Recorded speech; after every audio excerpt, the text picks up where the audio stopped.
आप सबको मेरी राम राम।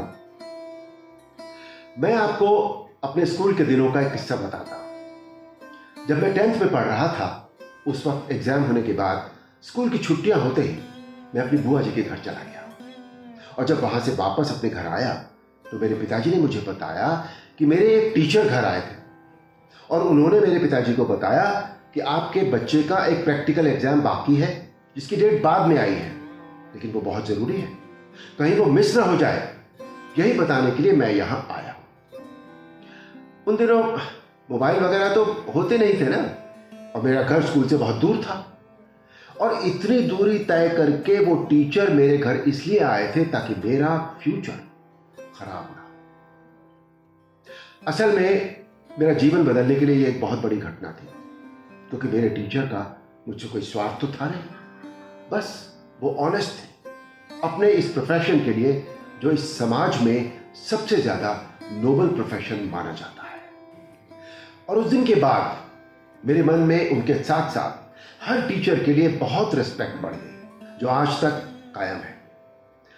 रामायण हमें बताती है कि जीवन का दूसरा नाम संघर्ष है, जो आगे जाकर राम जी को भी करना पड़ा। उसकी तैयारी तो गुरुकुल से ही हो चुकी थी।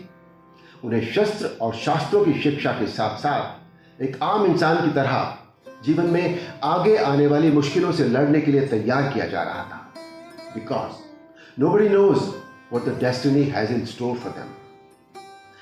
राजा के बेटे की लाइफ में भी स्ट्रगल हो सकता है, जैसा राम जी के साथ हुआ।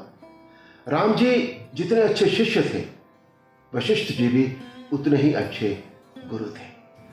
पर अगर आज की बातें करें तो न तो ऐसे टीचर्स हैं और न ही स्टूडेंट्स, लेकिन फर्स्ट रेस्पॉन्सिबिलिटी टीचर की होती है, क्योंकि उनका कद बड़ा होता है। अगर उनकी भावना अच्छी है तो स्टूडेंट्स भी रिस्पेक्ट जरूर करेंगे। लेकिन अब ज्यादातर एजुकेशन सिर्फ बिजनेस है। जो स्टूडेंट्स ट्यूशन नहीं ले सकते उनके साथ पार्शियलिटी होती है। करप्ट एजुकेशनल एकेडमीज का नकल के जरिए स्टूडेंट्स को पास करवाना, कोर्स को प्रोडक्ट बताना, इन सब बातों से कहां से आएगी रिस्पेक्ट? और जो इस तरह की एकेडमी से निकलेंगे उनसे हम क्या एक्सपेक्ट करेंगे? और वो सोसाइटी के लिए और खुद के लिए क्या संघर्ष करेंगे?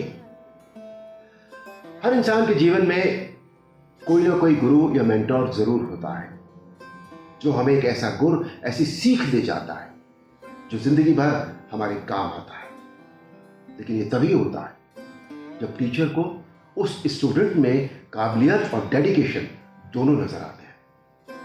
ये एक भावनात्मक जुड़ाव है जो गुरु शिष्य परंपरा का ही एक अलग रूप है, एक रिश्ता है जो बन जाता है, जिसे हम चुनते हैं और अपने समर्पण से इस रिश्ते को बुनते हैं। आपको याद होगा, अभी कुछ साल पहले उत्तर प्रदेश के एक शिक्षक का वीडियो बहुत वायरल हुआ। प्राइमरी स्कूल के उस टीचर का ट्रांसफर हुआ तो उस स्कूल के सब स्टूडेंट्स रोने लगे थे। स्टूडेंट्स के साथ साथ उनके पेरेंट्स और गांव वाले भी रो रहे थे। इसके पीछे क्या वजह थी? दरअसल पहले उस स्कूल में कोई पढ़ने के लिए आता ही नहीं था। उस टीचर ने घर पर जाकर स्कूल में बच्चे भेजने के लिए उनके माँ बाप से गुजारिश की, प्रार्थना की, अपने पैसों से स्टूडेंट्स को किताबें खरीद कर दी, उन्हें अच्छी शिक्षा दी। तो ऐसे टीचर की विदाई के वक्त किसकी आंखें नहीं भीगेंगी, जिसने अपने स्टूडेंट्स के लिए अपना तन मन धन सब समर्पित कर दिया। अगर गुरु द्रोण नहीं होते तो अर्जुन इतने महान योद्धा नहीं बनते, चाणक्य नहीं होते तो चंद्रगुप्त इतने बड़े विजेता नहीं बनते, स्वामी विवेकानंद और रामकृष्ण परमहंस हो या सचिन तेंदुलकर और रमाकांत आचरेकर हो। जब गुरु और शिष्य दोनों की तरफ से सम्मान और समर्पण होगा, तभी इस सोसाइटी में लेजेंड्स पैदा होंगे। और तुलसीदास जी ने रामचरितमानस में लिखा भी है, गुरु बिनु भवनिधि तरई न कोई, जो बिरंची शंकर सम कोई। अर्थात भले ही कोई ब्रह्मा या शंकर के समान क्यों न हो, पर वो गुरु के बिना भवसागर पार नहीं कर सकता। जय श्री राम।